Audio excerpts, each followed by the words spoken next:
See, first let us have our example.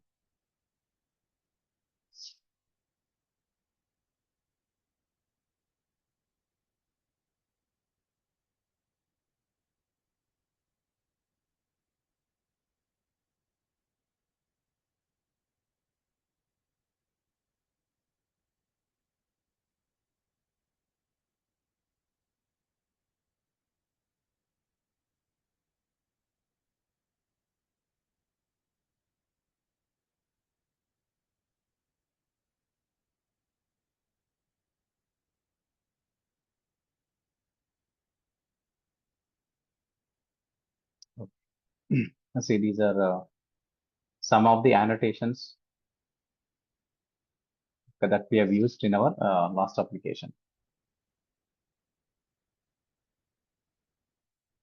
So if you look at the coding part,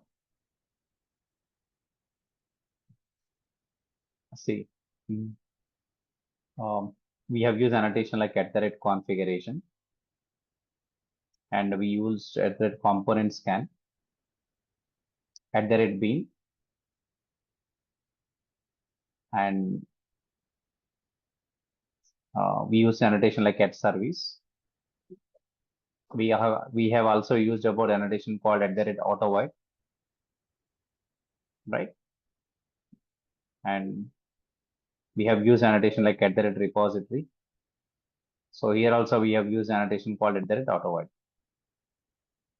So basically what I'm trying to say is that some of the annotations that we have discussed here.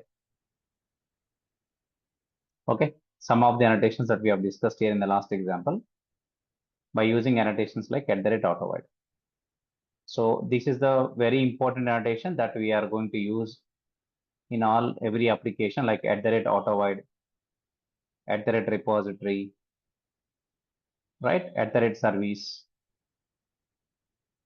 and we have something like @configuration, @component scan. So these are the annotations that basically we are going to use it for many times, right? Now, in the same example, I told in the previous session what I said is I am just calling one method called getPlanById, but in the service class you also have another operation that is called getAllPlans. So which basically returns what object? Hash map object. And I told that you call this method, then you'll get a hash map object. Then you just print all the plan data, like the ID of the plan and the complete details of the plan.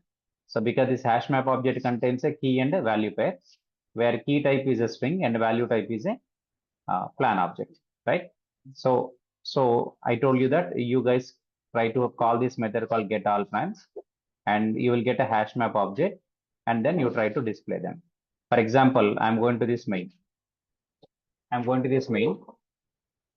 So I'm just enhancing my code. You guys can see the code. Then I'll show you the ambiguity. Then we'll see how we can able to resolve the ambiguity problem. Okay. So first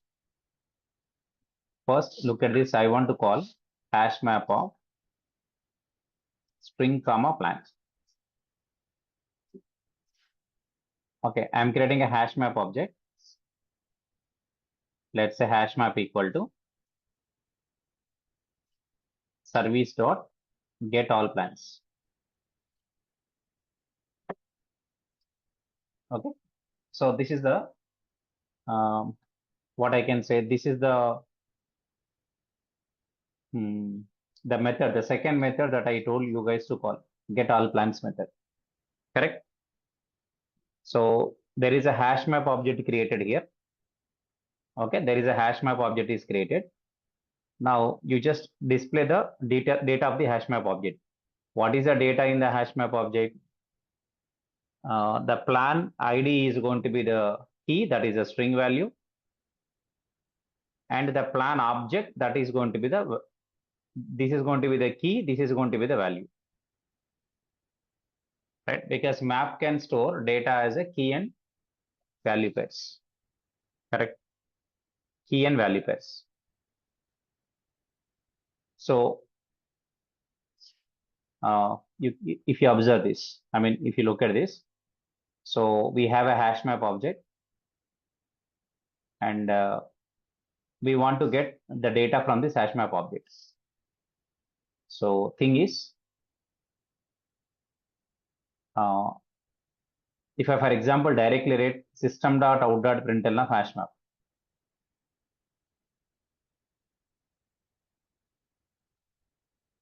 okay. So I'm not using any set, or I'm not using any iterator or for each loop.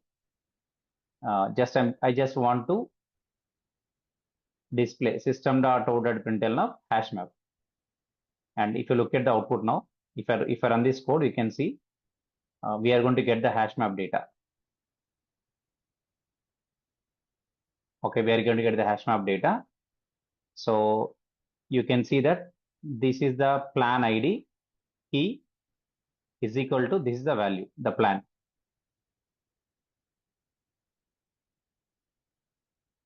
This is the first pair of key value pair.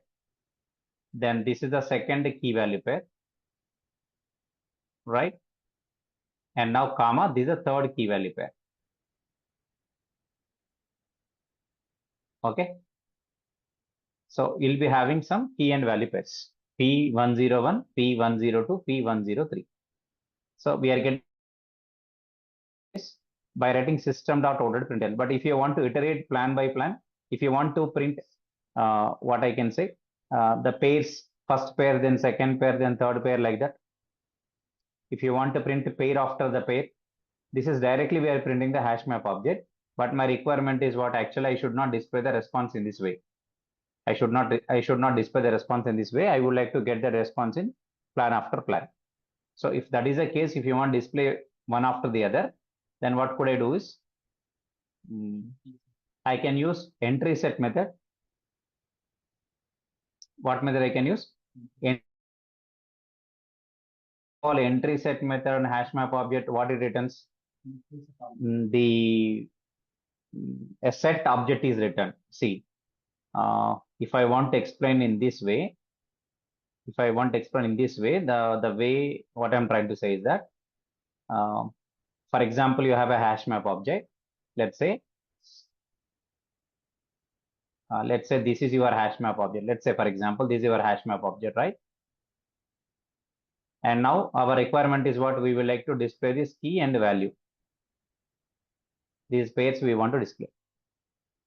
So first you call entry set method.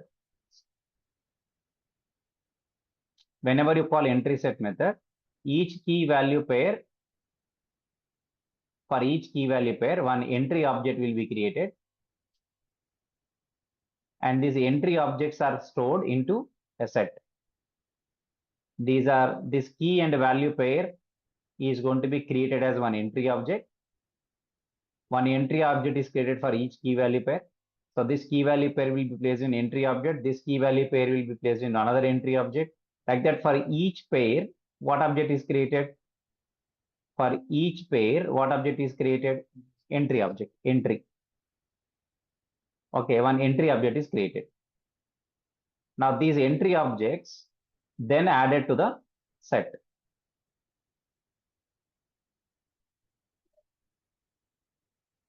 So basically now this is a set of entry objects. We have a set here. Now it is a set of what objects? Entry objects. A set of entry objects. Am I clear? It's a set of entry objects. Each entry object is going to contain what? Both key and value pairs. So now I can start iterating this set of entries. It's a set of entries now.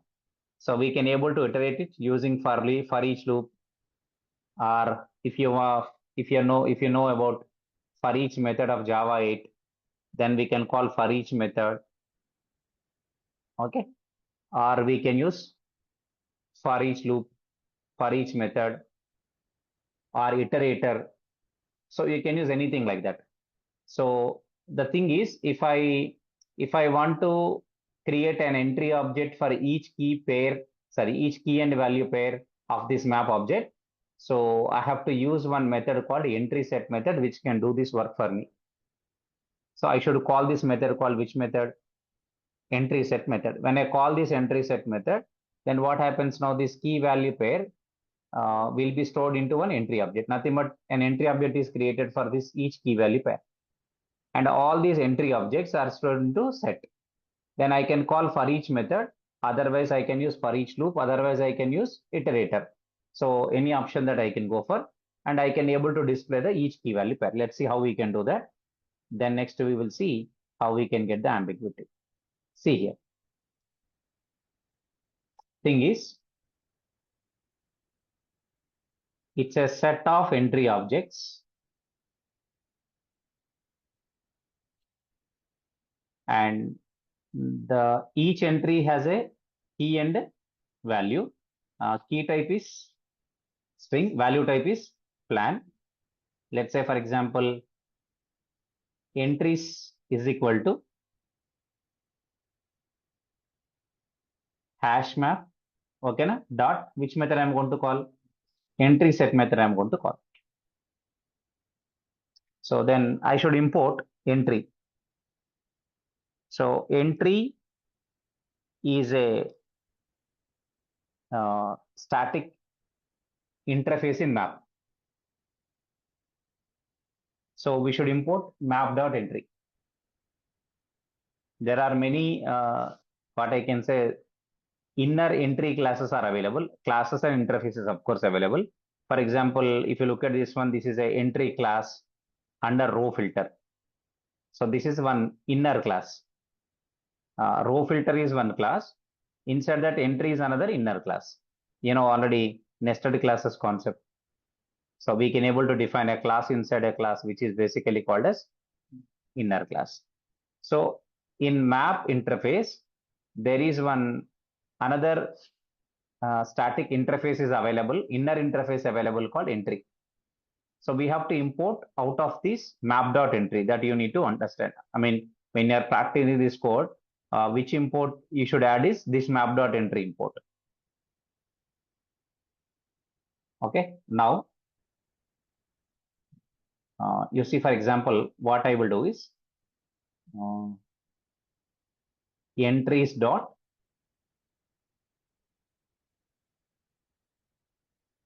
I'm calling for each method, which is from Java 8.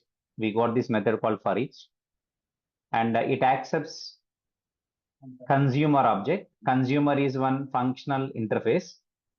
So we can provide a lambda expression as a parameter to this for each. Let's see how the lambda I'm writing.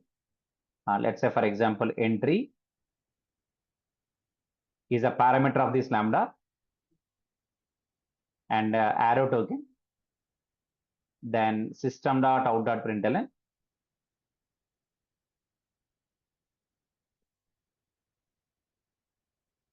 I want to display the key first.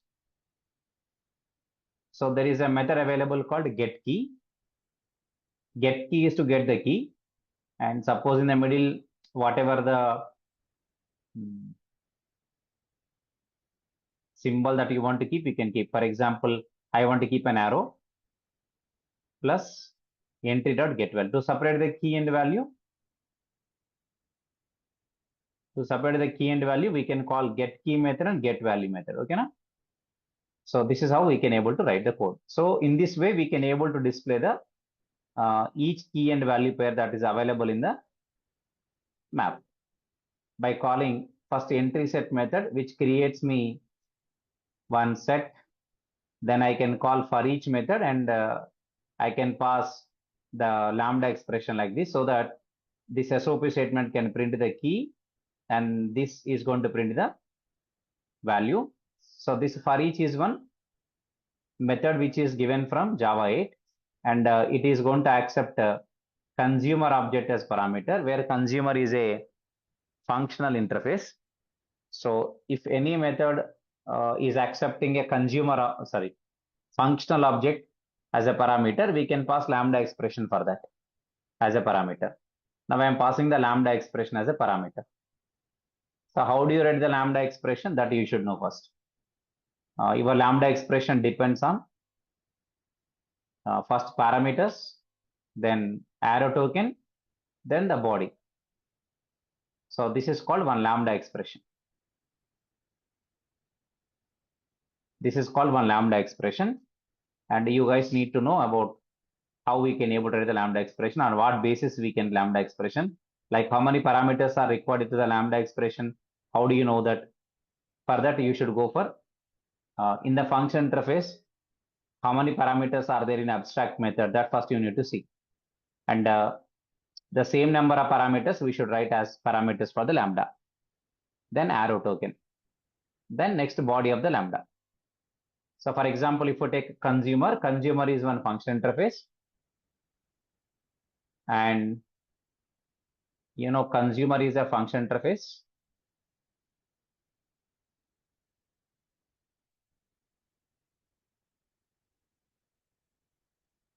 Okay, it is a function interface.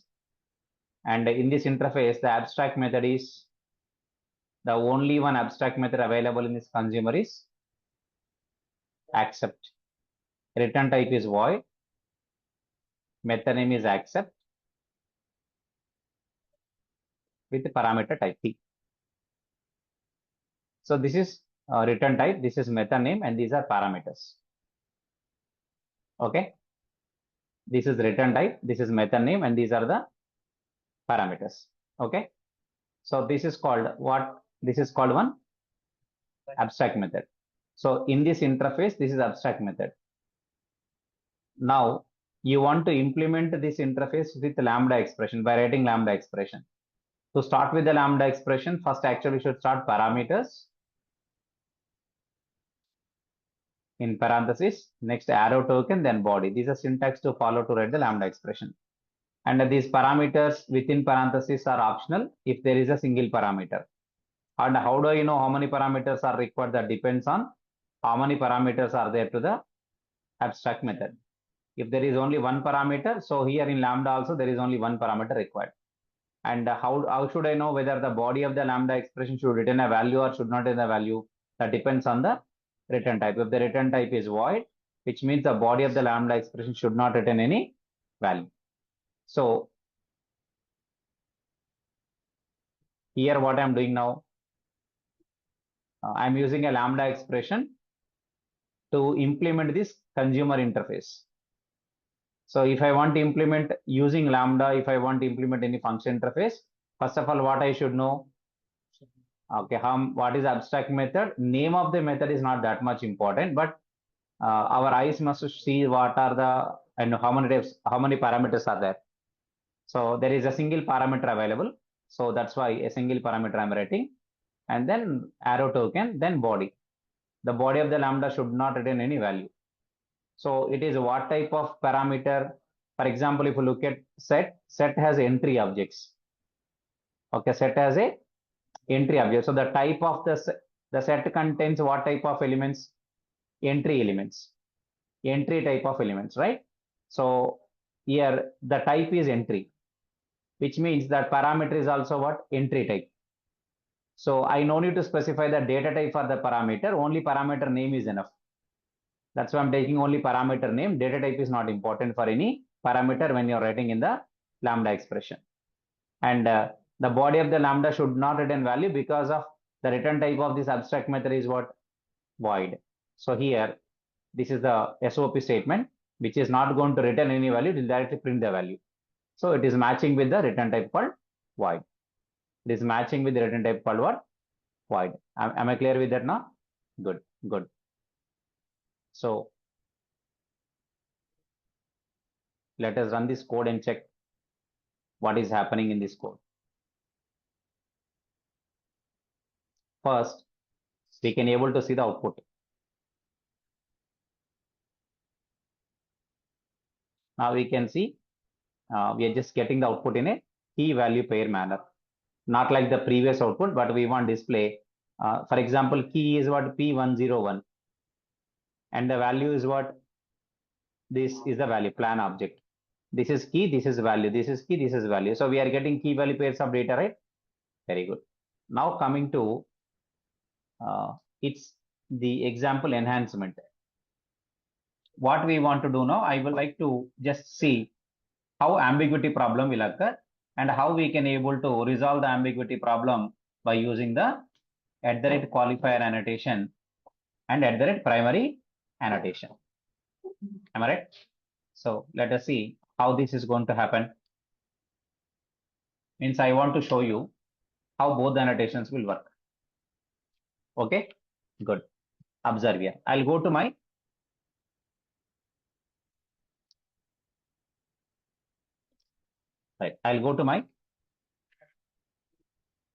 configuration class. You know, I have created one configuration class called app_config, right? So I have created one configuration class, and what's the name of the configuration class? App_config.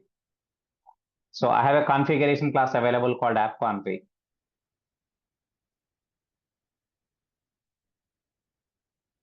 I am writing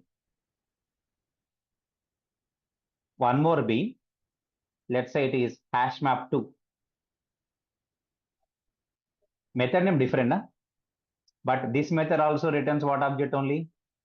Hashmap object only. And here the data I would like to change. This is 104. This is 105. This is 106. Okay, just I want to show you ambiguity, and I want to just explain about how we can able to resolve the ambiguity problem. 104, 105, 106. Now tell me, how many hashmap objects I'm storing in the Spring container? Which means I'm storing the 2 hashmap objects I'm storing. With what IDs I'm storing them? Hashmap and hashmap2. Hashmap and hashmap2 with the 2 IDs. Hashmap and hashmap2. Means in the Spring container, this is look at like look this as a container, let's say.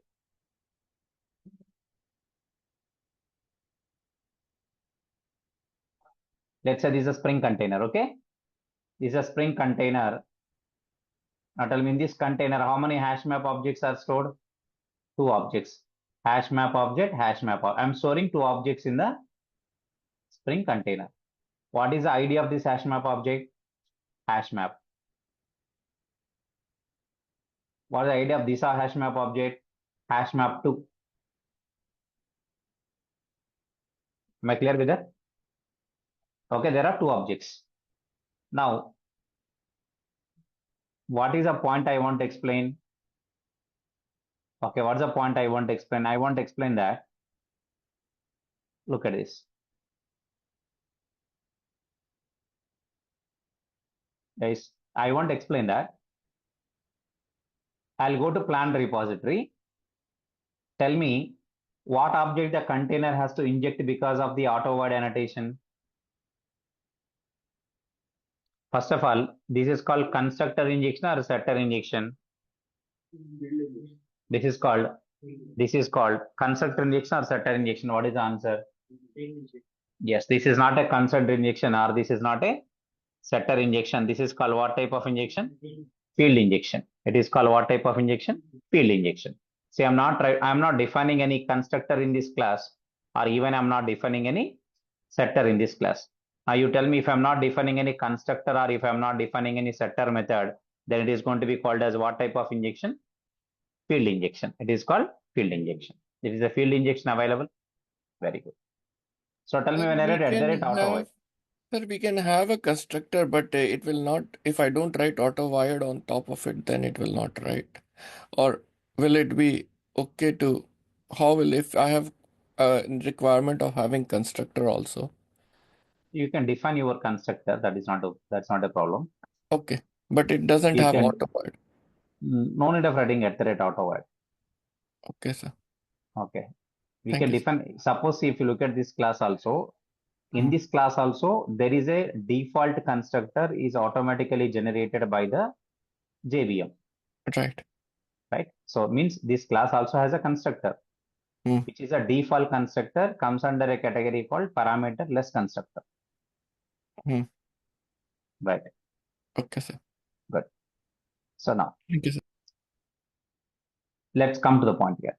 There are See, actually what the container has to do, container has to inject the hash map object. But in the container, there are two objects are available matching with the same type called hash map. Means how many matching beans found? I mean, in the container, how many objects are found? Two objects are found.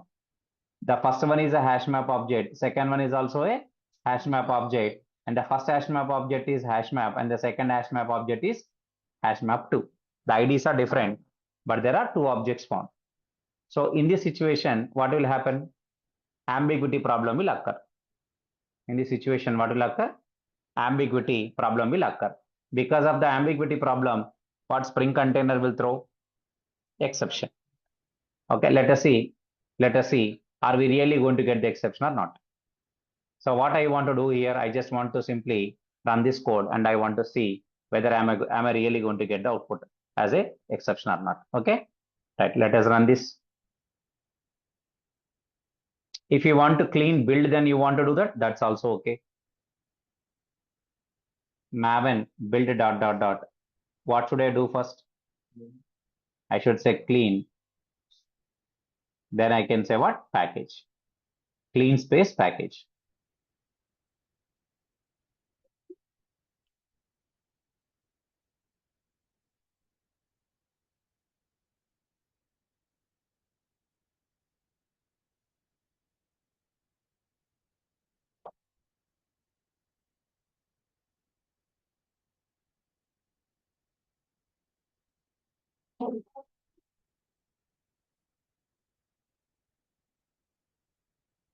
Okay. Now tell me, we got a message called what? Build success. What I can do here, I can say right click and I can do refresh. After that, I can able to simply run this application. When I try to run this application, run as a Java application. Now you guys can able to see that this time I'm getting an exception, unsatisfied dependency exception. So why this problem is occurred actually? So this problem is occurred because of what?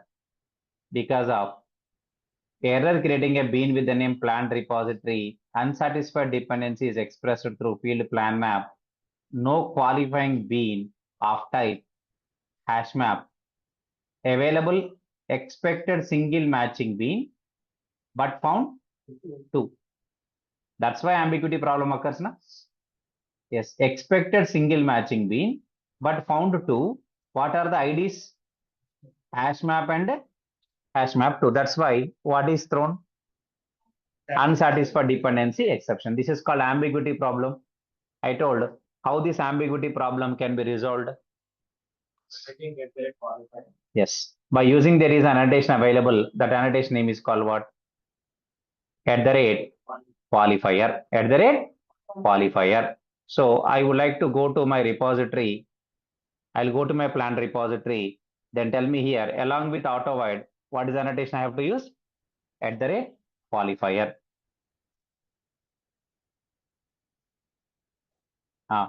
Then I should specify what I should specify along with @ qualifier. ID of the bean. Qualifying bean name. Bean name means bean ID only. There are 2 available. Hash map is one ID. Hash map 2 is another ID. Let's say I want to say hash map 2.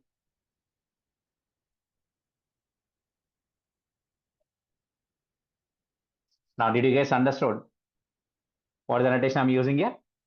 @ qualifier. So these are the most frequently used annotations like @ AutoVoid and @ qualifier. Then tell me, when should I use @ qualifier?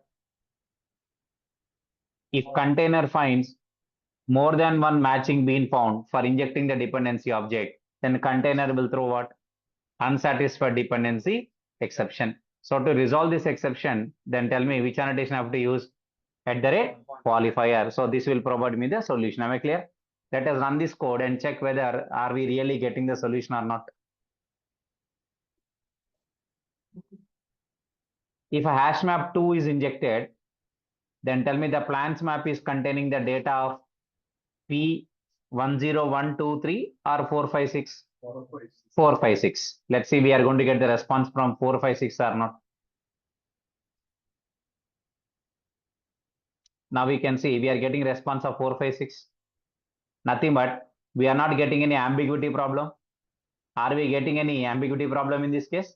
No, we are getting the proper response only, which means ambiguity problem is solved by using which annotation?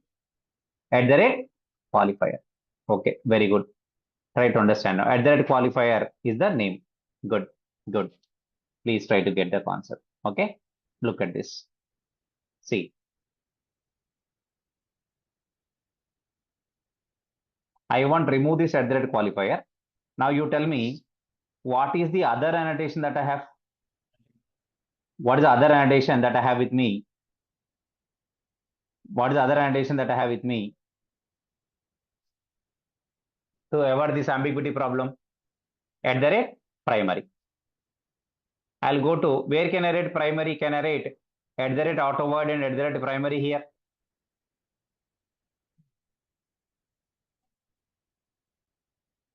If I write @ primary, I'm getting an error at line number 15. Because primary should be used either at a class level or at the method level. But look at this now, where I am using this primary? At the field level I am using, but I'm not using at the class level. At the same time, I'm not using at the method level. I'm using at what level? Field level. Field level.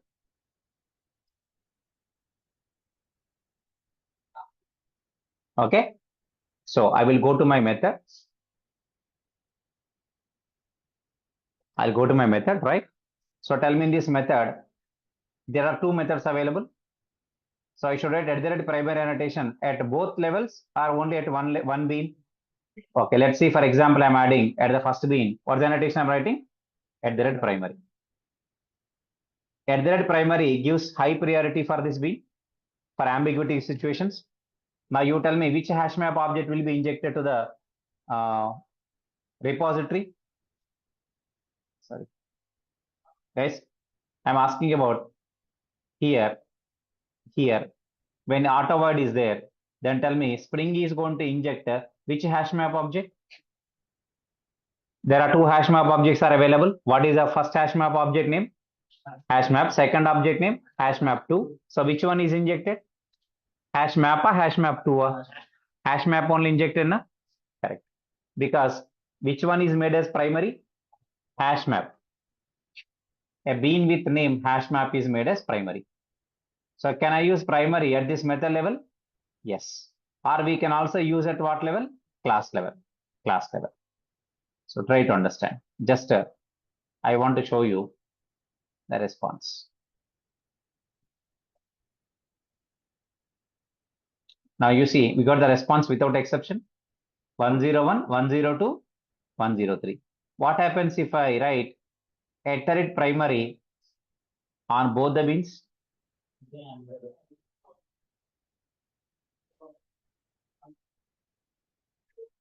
Again, what is the problem that we are going to get?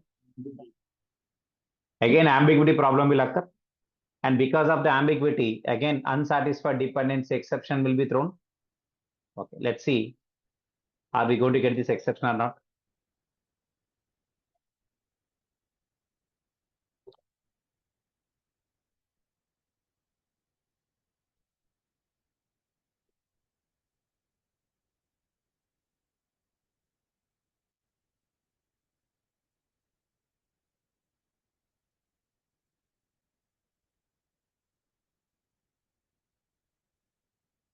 Let us run this code, guys.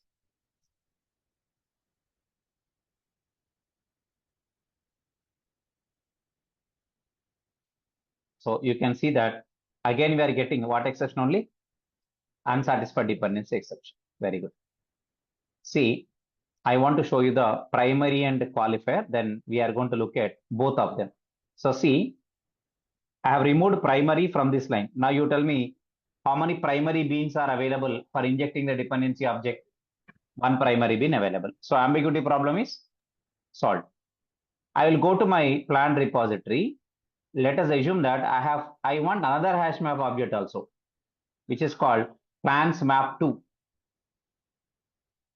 Guys, I want another hash map object with a name called plans map 2. It's a second plan.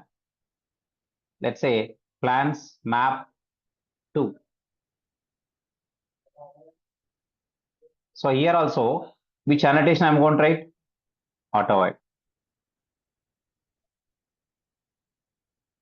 Am I clear? At the rate what? Auto-void. Here also I'm writing at the rate auto-void. Which one? It is plans map or plans map 2? Plans map 2. Let's do one thing. Instead of returning plans map, which one I want return? Plans map 2. Okay. Now let us see. If you look at this now, in plans map, what object is injected in this variable? Which object is stored into this variable means injected by the Spring container? Hash map object. Again, into this plans map 2 also, what is injected? Hash map. Again, hash map only. So what are the keys available in both the hash maps? 101, 102, 103. In both of them. Am I right or not? In both of them. See, for example, if I return plans map 2 now, just to check whether really we have the again 101, 2, 3 or not. Now I just want to run this code, guys. You can see again the result is 101, 102, 103 only. Why 2 times? Okay. Tell me, if I use plans map, for example, not plans map 2, then tell me the Spring container injected which hash map object? Hash map object, not hash map 2, right? Hash map object. Tell me for both of these variables, what object is injected with the Spring container? Hash map object only. But our requirement is what? For the first one, inject what?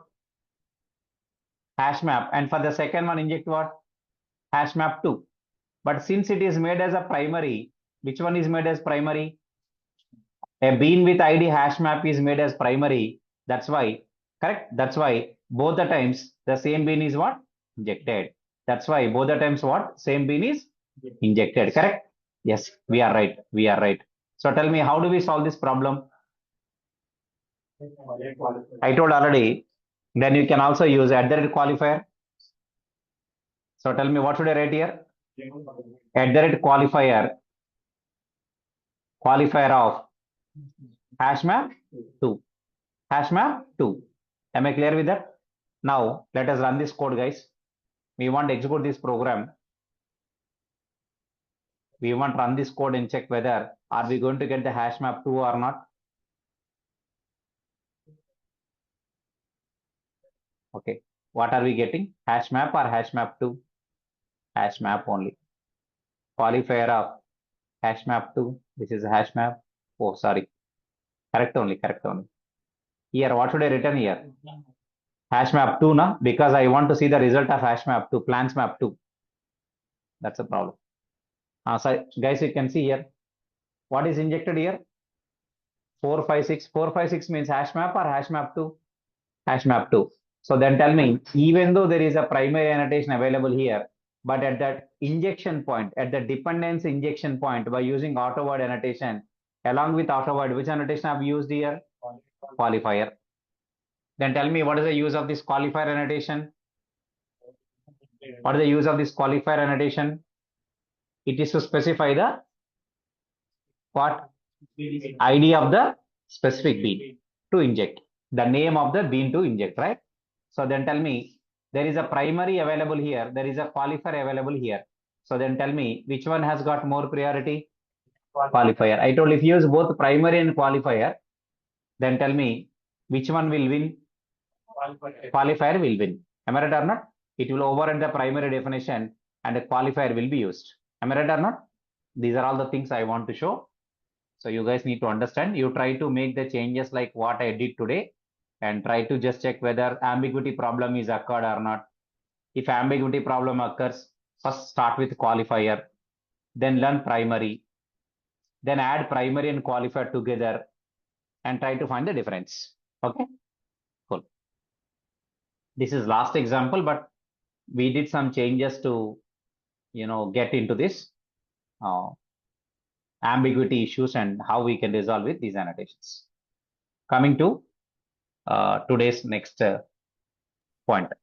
We want to start with the next annotation called Yeah, somebody?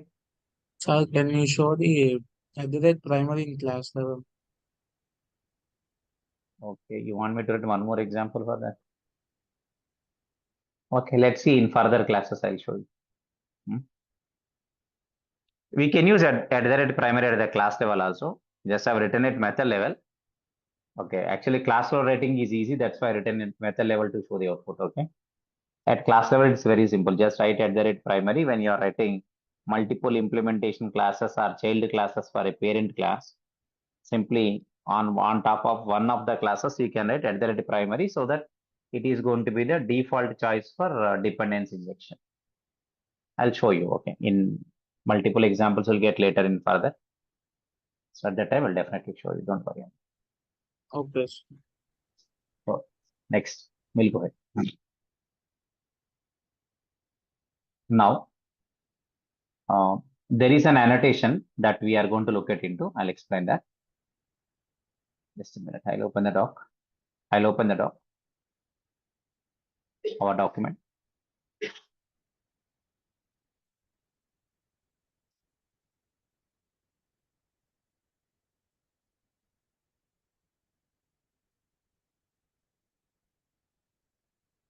Okay.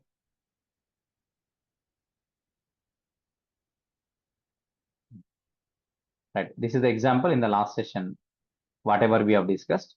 But today I made some changes. I have made some changes. I'm not copying them again. But tell me in this configuration class, am I creating only one bean method or I have created two bean methods? Two bean methods with the name hash map to another one. And why I have written both the object, I mean, two methods, two bean methods, why I have created them in this configuration class? Just to show you the ambiguity problem. And to resolve the ambiguity problem, which annotations we have used? At the rate qualifier and also at the rate primary. And we want to know how we can use both of the annotations. That's a main intention. Okay. Right. So you cannot specify multiple bean names. Again, that is going to become ambiguity problem. For example, qualifier of, can I pass hash map 2 comma hash map?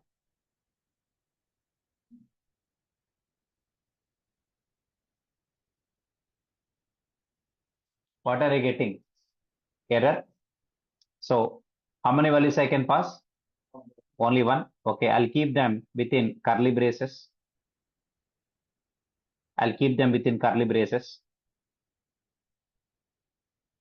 Still again I'm getting error, which means how many qualifying bean names we can provide with the qualifier annotation? Only one. Only one we can provide. We can provide only one, not multiple values. Actually, what should I write here? Value is equal to hash map 2, right? So what is the parameter of this annotation? Value. But you see how many parameters you are writing in this annotation? Only one parameter you are writing. What is the name of the parameter, guys? Value. You know, if there is only one parameter you are writing and name of the parameter is what? Value. Then what can I do?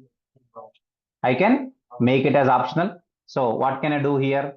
I can remove this value equal to, right? That this is also going to be correct only, na? Yes, it is also going to be the correct one. Am I clear with the point like what I'm trying to say? Is it clear for you? Nice, nice, cool.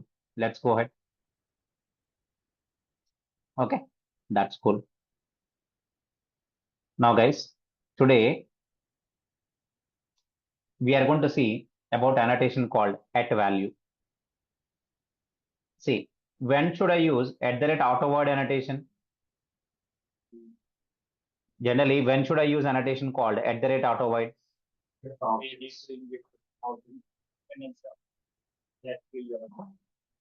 When should I use at the rate auto void? If the dependency is a primitive type of value or it is an object type?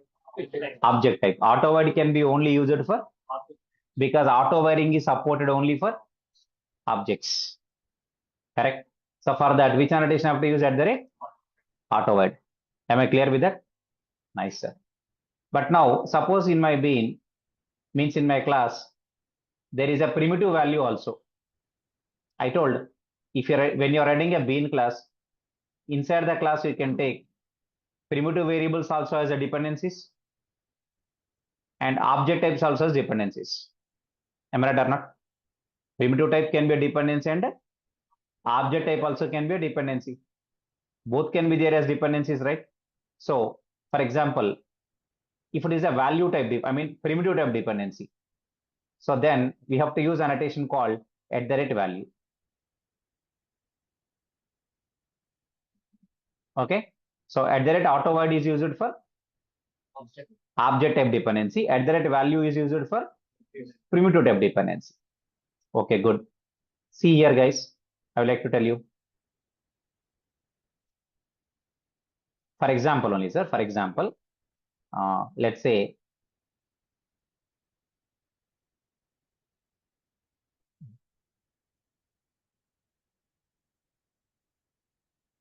okay, just I'm writing something very simple. Try to understand. Suppose I'm writing one class called some class I'm creating, sir, doesn't matter. Admin service.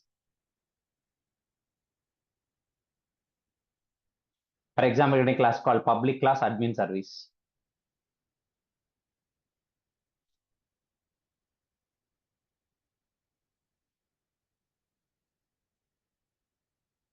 And here there are variables available called private, string,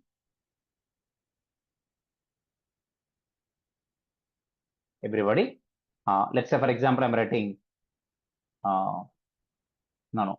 Let's say, for example, I'm saying admin URL.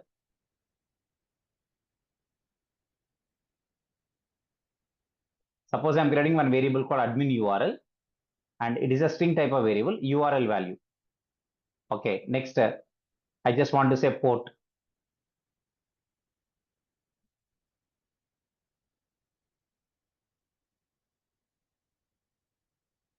So admin service should use this URL, this port number to connect with the admin server, for example. And if you want to mention username and password, that is also okay. Let's say, for example, this is the username and password. This it has to use for connection. Private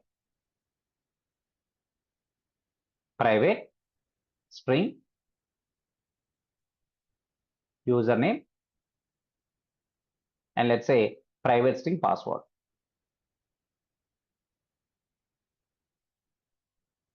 If you look at this, everybody, there are how many variables are created? Four variables are there in the admin service class. In the admin service class, there are four variables available. In that, the first one is a admin URL string type. And I told in Java, in Spring Framework, string is treated like a value only. Next, int is a port, and then username and password. Now, can I use @auto void for injecting the admin URL or for injecting the port, username, or password? No, because auto void annotation can be only used for what? Injecting the objects. But now it is not object, it is what? A primitive variable. If it is a primitive variable, guys, then we are going to use one annotation called what? @value.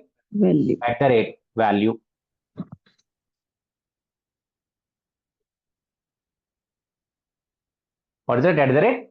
@value. Again, same thing. This annotation also we can use at field level, or we can use at constructor level, or we can use at setter method level. One thing in this, I cannot use @value at the setter method level, sorry, at the constructor level, but I can use at parameter level. What level? Parameter level, constructor parameter level. This annotation we cannot use at constructor level, but we can use at parameter level. Okay, so where I can use this annotation? I can use this annotation at the field level, at a parameter, at a setter method. This annotation I can use at a field, at a parameter, at a setter method. Okay, I'll tell you how to use it parameter, you'll understand that. Okay, currently I'm writing @value at what level? Field. At field I'm writing this. At the field level, I'm writing this annotation called what? @value. And I should provide some value over there. Let's say, for example, I'm writing double quotes, some value. Okay, for example, HTTP /something.com. Okay. Example.admin.com.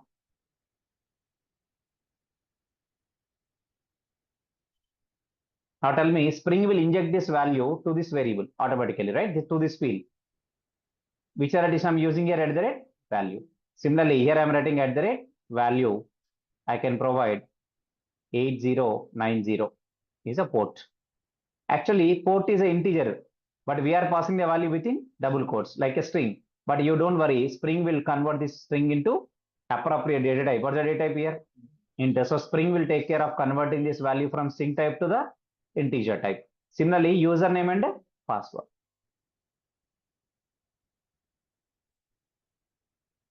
Suppose username is admin only.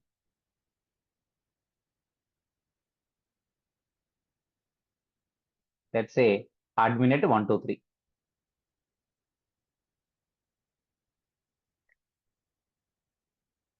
Is everybody, are you getting these concepts? Which annotation I can use? At the rate value. Now you tell me who will inject these values into these variables automatically? Spring. At the time when the Spring is creating an object of admin service class, it is going to inject this value to this variable. This is called primitive variable, another primitive variable. These are all called different value types, nothing but primitive variables. So we can use which annotation here? At the rate value. Good, good, nice. Now coming to the point. Suppose, assume that further in future, maybe the port number is changed. Assume that. Are you able to get my point?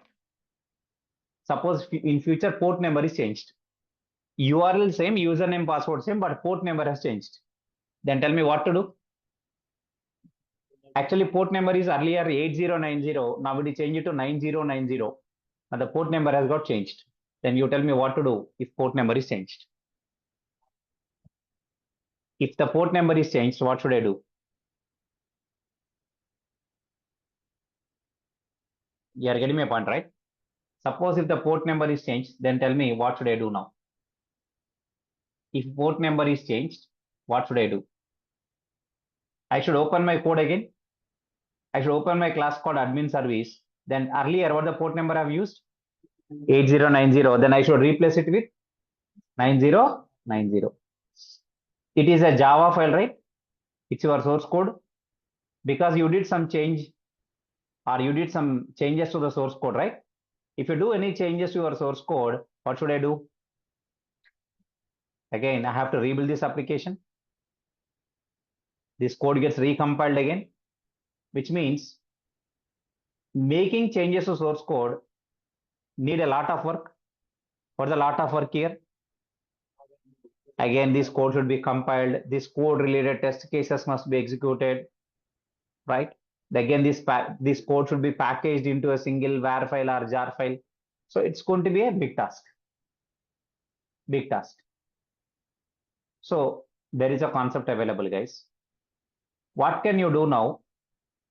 You can also maintain, I repeat, you can also maintain these values in a external file. In a external file, guys, in one external file within the project only, but the values are these are all called we use something called as project configuration data. These values you can maintain in some external file,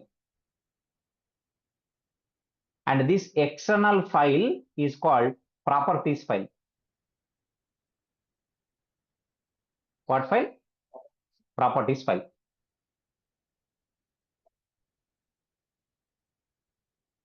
So there is a file you can create in your project, which is called what file? Properties file. Properties file. And in this properties file, why it is called properties file? Because its extension is dot properties. Extension is what?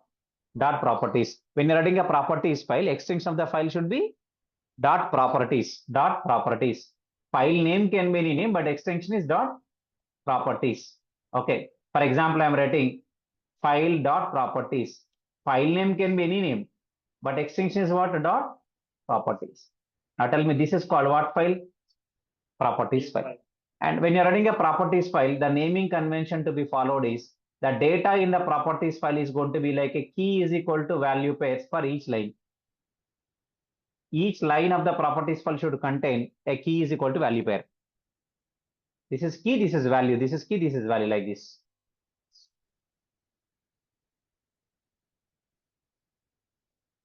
Okay. So in a properties file, per line, we should contain a single key value pair. Able to get my point? Single key and value. Key is equal to value. And the key and value can be separated with equal to symbol, or the key and value can be separated with a white space. But don't use other special characters like a colon or a dollar or hash, not allowed. Okay. What is allowed?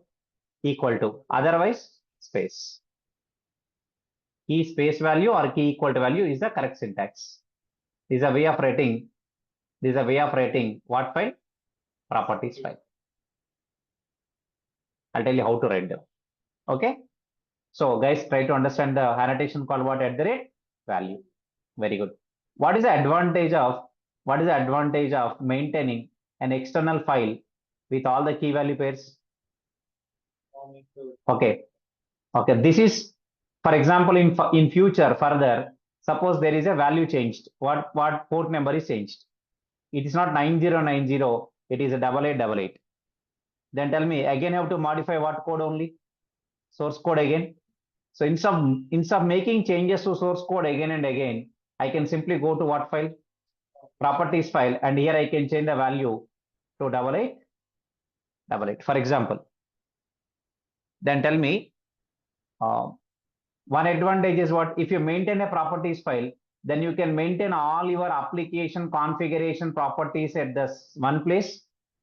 And second thing is, in further, in future, if any changes are required, then the changes we can directly do for the properties file without modifying the source code. Tell me, if it is a source code, what should I do?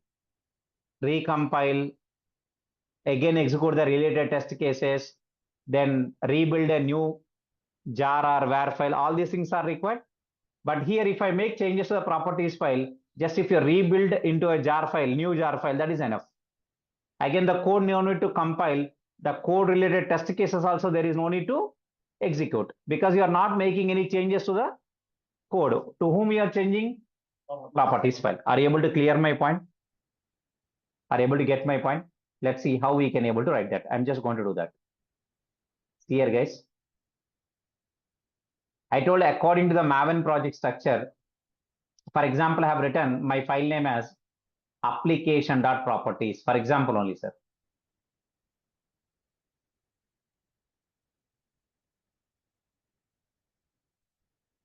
Application.properties. Could you guys tell me where should I use where should I store this application.properties file in my project? Where should I store? Means when you are working with the Maven projects, there are locations called source, main Java,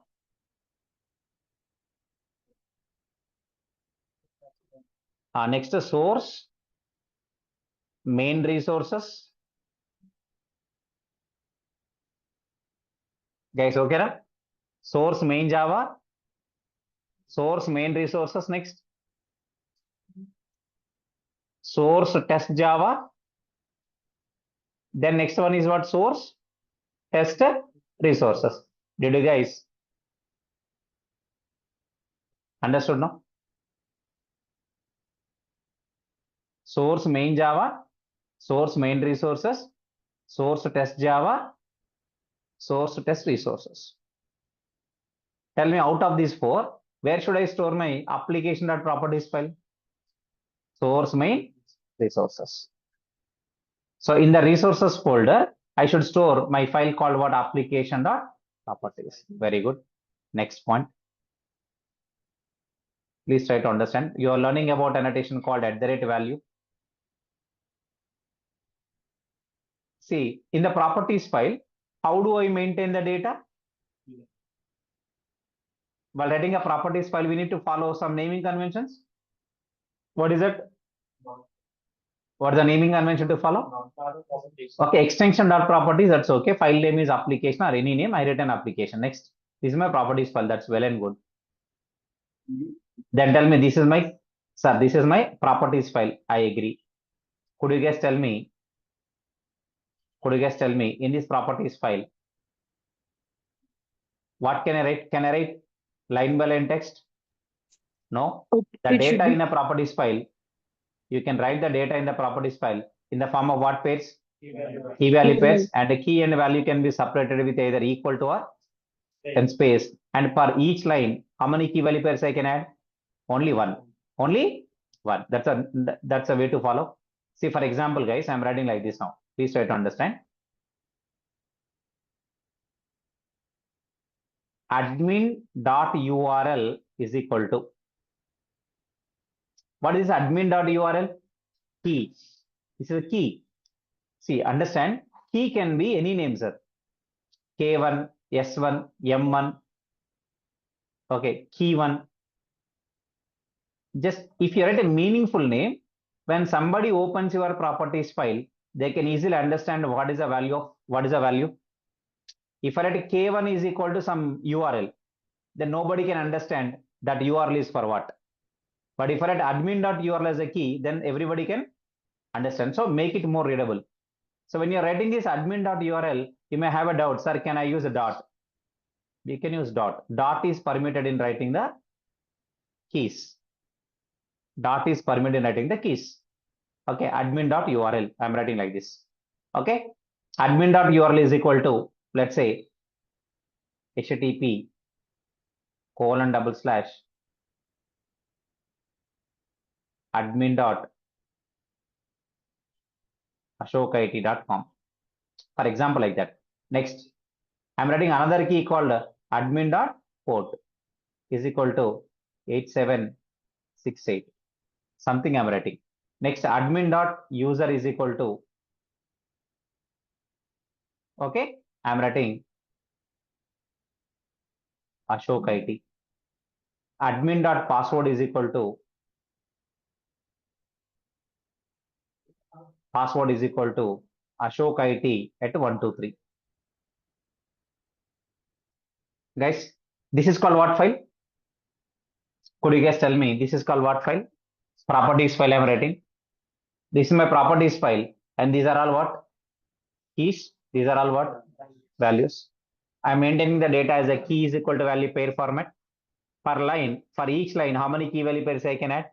One key value pair. Tell me, is a keys must contain dot symbol or could be any name? Actually, key can be any name, sir, of your choice. Doesn't matter whatever it is. Okay, are you able to get my point, right? Just only the thing is, don't start with hash. Because hash means it's a comment. Hash character used for writing comment in the properties file. Don't start with hash. In the middle, if you want to use a hash, it's up to you. You want to use at the rate, that's also up to you. Exclamation, that's also up to you. Are you able to follow me? So guys, try to understand this point clearly.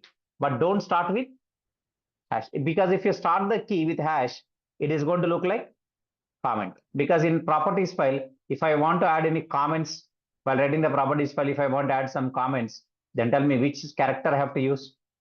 Hash. That's why don't use hash. Remaining is okay. Tell me, this is called what file, guys? This is called what file, guys? Properties file. And what is the key here? Admin.url. Here what? Admin.port. This is called what? Admin.user. This is called what? Admin.password. Very good. Very good. Next, coming to my bean, sir. I have created one class called public class admin service.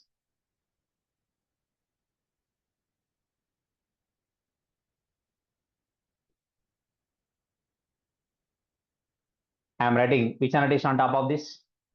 At the rate service. Now, suppose this there is a variable called private string. Private data type is string. Variable name is admin URL. Suppose assume that that's my variable. Then you tell me to this URL, to this variable, I want to inject the value. Can I use @auto-void? Can I use @auto-void on top of this variable? No. Above the variable, I can't use @auto-void because this variable is a string type, primitive type. That's why we cannot use which annotation? @auto-void. But we can use one more annotation called what? @value. See, I'm writing @value.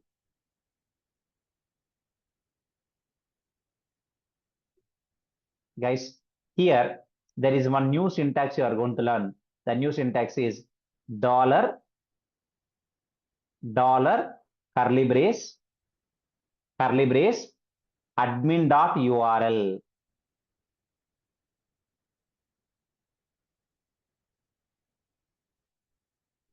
This is actually in Spring, it is called placeholder. Whatever you write in between dollar and curly braces, whatever you write, this is called what? Placeholder. What holder? Placeholder. So how do you write the placeholders in Spring? By using $ curly braces, or even you can write hash curly braces. Both are allowed syntaxes in Spring. Okay, this is called placeholder. Please try to understand. This is completely called what? Placeholder. This is called placeholder. Okay, now right. What is the name given in the placeholder? Admin.url. This name, the placeholder name, this is a name given to the placeholder. This is the name. So the placeholder name and the key both must match. You see admin.url is matching. Then what Spring will do? Spring is going to find out a key in the properties which is matching with the name of the placeholder. What's the name of the placeholder?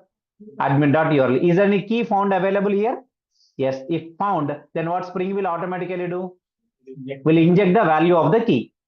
Now tell me what's the value of the key? HTTP admin Ashok IT.com. So this is assigned to this variable called what? Admin.url. Very good. Similarly, you can write the next one now easily. Could you guys tell me? Next, I have a variable called port, admin port or port simply. Port, private, string what? Port. Only port I'm writing, no problem. Tell me what's the annotation to write here? Could you guys tell me what's the annotation to write here? @value. @value. Start $. Next what? Curly brace. Tell me what should I write? Admin.port. Similarly, you can write the remaining. Okay, I'm not writing. The remaining also you can write like this.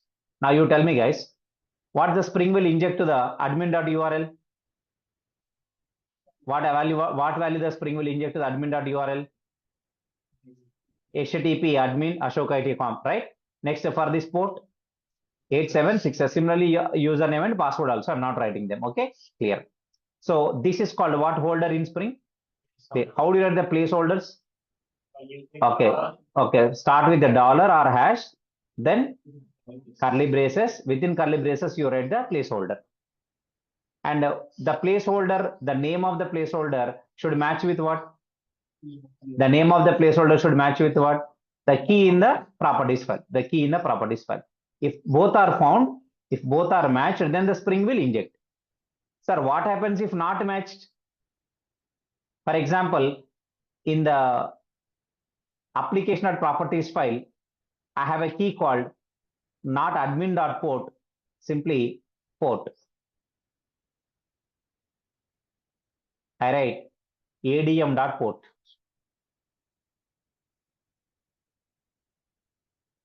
Tell me what the key here? adm.port. But here what the key? The placeholder name I have given admin.port. Is both are matching or not matching? If not matched, then we are going to get the exception. No default value. It is going to get what? Exception. It doesn't inject the default value, will throw exception. I'll show you that. Don't worry. When we are discussing example, I'll show that. Am I clear with that? Next. I'll tell you how to solve that exception, but exception will occur. Next. in any, not only string, anywhere, default value is null. But if you write at the rate value, it is must to inject. Okay.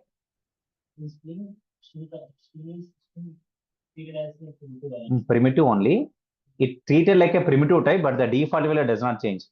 Default value related to Java. String is treating like a string value, is a string as a primitive value. But what the default value of the string? Null only. It's null only by default. We directly assign values to that variables, then string and not injected without using accurate. You can directly assign the value. Suppose there is a variable, right? So this variable you can write at the time of writing the variable only, you can assign the value, like int x is equal to 10, you are writing now. Only to write Private int x is equal to 10. If you write directly like this now, then there is no way of writing at the right value. Am I right or not? No, Spring container does not involve because you are only assigning the value. Spring container does not inject any value because you are only assigning the value x is equal to 10. There is no Spring container here, right? Good. I'll tell you. Observe here. Suppose in future, guys, in future, the port number of admin is changed. Actually, admin server is running on the port number 8768, but now it is changed to port number 1221. Example. What's the current port number? 1221. The port number of the admin server got changed. Then tell me, do I need to go to my application and wherever admin port is configured in my project, I should go to all those classes to modify, or only at one place I can modify? Only at one place I can modify. At which place I can modify? Properties file. That's the advantage. Okay. Right here, I can go to here and I can remove this value and I can add what? 1221. Now tell me, do I need to recompile all my source code files? No. Just what can I do now? I can rebuild this application as a jar file and I can again run it, or deploy and I can run it without recompiling again. Do I need to go to multiple places to modify the data? No, I should not do that. I no need of doing that. Just go to which file and do the changes? Properties file. Okay, you got to know how to write the properties file and where to store the properties file. Actually, currently we are looking for properties file, guys. In Spring Boot, we can use properties file or we can use YAML file. What file? YAML. In Spring Boot, we are going to use mostly application.yaml. YAML extension is correct, or YML is also correct. Both are same. So we are going to see there is a small difference between properties file and YAML file. So, but mostly we are going to work with what files in Spring Boot? YAML files. Currently we use properties file, but once we start with the Spring Boot, then we are going to enter into what files there? YAML files. I'll show you. There is a small difference between writing the properties file and writing the YAML. YAML files are very, very important, especially when we are discussing about a Docker and Kubernetes. When you are working with the Docker and Kubernetes, this YAML is going to play a very, very big role, important role. Okay, na? Right. Good. Good. So YAML I'll explain later, but the place same. Where can I store the YAML file? In the resources. SRC main resources. Okay, na? Right. Properties file also we store in SRC main resources. Very good. Sir, I've written the properties file, but how to load this properties file into my application? This is a file, na? So that's why try to understand, sir. At a configuration class, currently, what are the annotations you know at configuration class, guys? At the rate configuration, you know? At a component scan, one more annotation also we read at the configuration class. Component scan. Then we started our class called public class app config. Application configuration class name is what? App config is the name of the class, or any name we can keep, but app config is a good name. Bean methods we can write, correct? Now at the top of this class, guys, you should write one more annotation today you are learning, that is called @property source.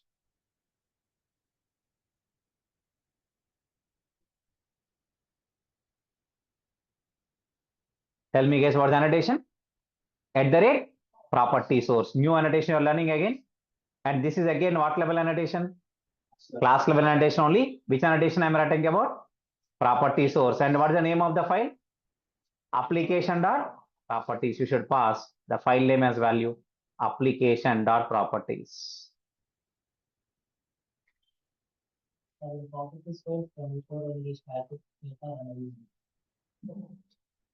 In properties file, we can also dynamic data in the sense I'll tell you. In Spring Boot, you will learn these things because in properties file, if I want a dynamic data, again, there also have to use placeholders. And those values I can pass from the command line as command line arguments. Command line arguments means we are going to pass the values at the runtime of the project, right? So that command line arguments, at runtime, we can pass the values to these keys from command line. For that, we should use placeholders here. Again, placeholders means dollar curly braces. Okay, we'll see that. Currently, it is not required to discuss all those things. In Spring Boot, very much needed. At that time, we'll discuss. Okay. Currently, we stick on this now. Tell me which annotation I'm talking about. Property source. Property source. And what is the file name?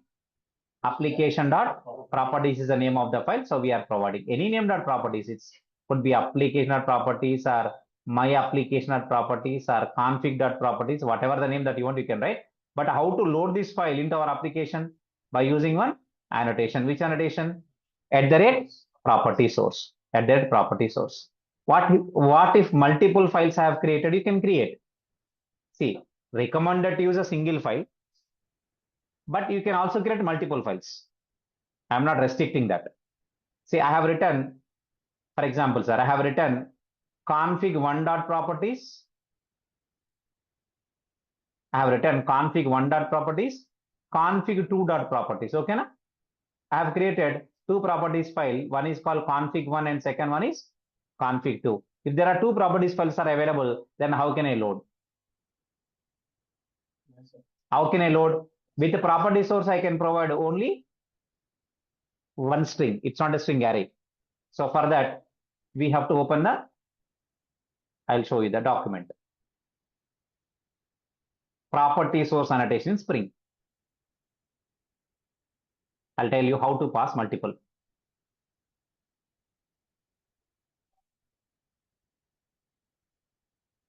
Property source in Spring.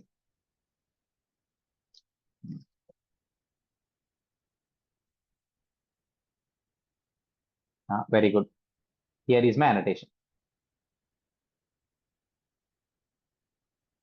In this annotation, I want to show you. Okay, it's a string array. Resource strings. Okay, we can pass multiple also. We can pass multiple also by keeping in curly braces because it is what type of array? String array. Okay, I thought it's a string array. So we can pass multiple here only. We can pass multiple at the property source. Otherwise, we can repeat the same annotation also. Okay. Otherwise, we can repeat the same annotation also because what is annotation available here on top of it? Repeatable. Repeatable annotation means can we repeat the same annotation multiple times? Yes. Which annotation I can repeat multiple times? Property source. So there are two options available. You can go for one more time. You can write property source. Otherwise, you can write string array. Which means what I'm trying to say here, guys. You can write what is your first file name? Config1 dot properties. Second file name is config2 dot properties. One is config1 dot properties and second one is config2 dot properties. So what I can write here? I can write curly brace dot. What is the file name? Config1 dot properties. Next comma. I can write config2 dot properties. Config2 dot properties. Then close the curly braces. Am I right or not? Otherwise, same annotation we can repeat for multiple times or not? Yes, because it is called repeatable annotation. It is called what type of annotation? Repeatable annotation. So tell me, finally, I'll write here. So tell me, how can I write now? At the rate configuration. Tell me next one is what? At the rate what? Component scan. And you know already base packages what you can provide. Our next one is what? At a property source. First file is config1 dot properties. Similarly, can I repeat for one more time? Yes, what is that? At the rate property source. Again, what can I write? Config2 dot properties. Then public class. For the class name, app config. Are you able to get my point now? Can I repeat this annotation multiple times? Yes, because it is what type of annotation? Repeatable. Actually, that's what I want to show. I have shown you, right? If an annotation is repeatable, which means what that annotation we can repeat for multiple times. Every annotation we cannot repeat. I have shown you component scan annotation. Component scan is also repeatable annotation. But configuration annotation is not a repeatable. Means we cannot write the same annotation multiple times at the class level. But components can be carried multiple times. Properties also we can write multiple times. Very good. So we'll discuss example and all these statements tomorrow. But so far we have discussed about something called how to work with annotation called at the rate value. And we also discussed about how to write the properties file and where we can keep, right? Next, one more annotation we have used called what? At the rate property source. By using these things, we are going to create one example tomorrow. First, I'll give you the statements on this. Then we'll write one example on this. We'll see writing single properties file, writing multiple properties files. Again, in the properties files, the data will be in the form of what pairs? Key and value. What if a matching key is there in both the files? Same key can be there in 2 files also, 3 files also. We'll see all these kind of discussions tomorrow. Okay, na? Still something is required. I will explain this in tomorrow's class, guys. Okay, na? That's it for today. Sir, can you We will paste the continue on code tomorrow. of today also, please? Sorry. Can you paste the code of today, sir? When you get time. Yeah. Okay. Done. Thank Sure. Thank you, sir. Yeah.